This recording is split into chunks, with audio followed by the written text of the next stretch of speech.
Jeg synes, det er meget væsentligt, at danskerne nu finder ud af, hvilken befriende kraft det er at tro. Også hvilken befriende kraft det er at gå ind til en gudstjeneste og få ny inspiration, få mod til dagen, der kommer. Helt banalt sagt, Jesus skal i centrum. Det er ham, vi sætter uret efter. Vi sætter årene efter ham. Han er centrum i vores kultur. Og vores kultur skal være præget af, at det er en hjælpens kultur.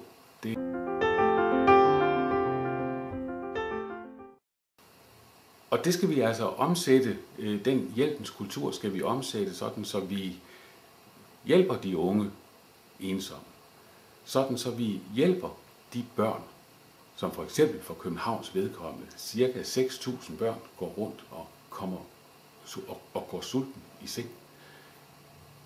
Dem skal vi have fundet, de børn.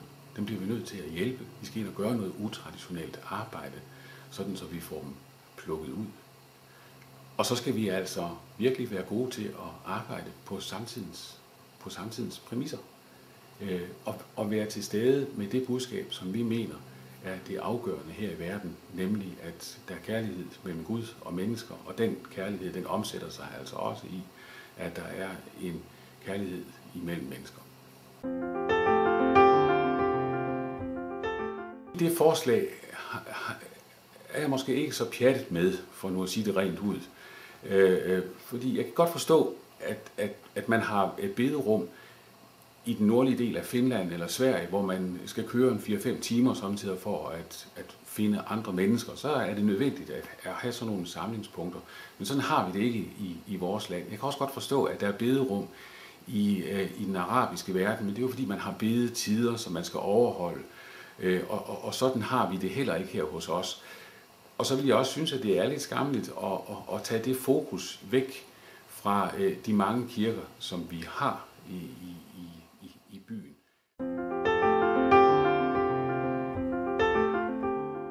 De er blevet afvist af vores samfund.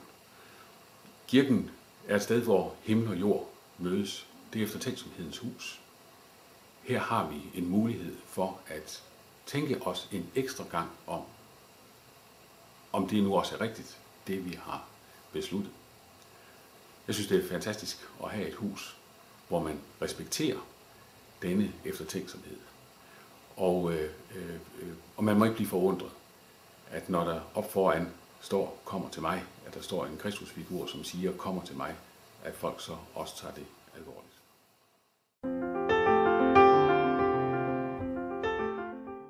Det drejer sig om, at de gerne vil have en god prædiken og nogle gode salmer og noget dejlig musik og en velsignelse i begyndelsen som markering af deres parforhold. Og det synes jeg, at kirken selvfølgelig bør stå til rådighed med.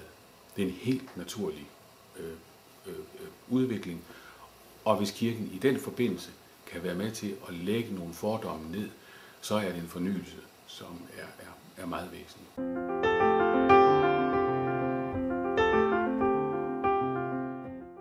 Med hensyn til at give hånd til kvindelige præster, så er det altså den gode orden i den danske folkekirke, har været det siden 1948, at mænd og kvinder deler præsteembedet. Og derfor er vi kolleger med hinanden, og man hilser på alle kolleger, og man accepterer alle kolleger. Vi er kirke sammen, vi har gudstjenestefællesskab sammen, så derfor går jeg også ud fra, at præsterne naturligvis har agtelse for hinanden.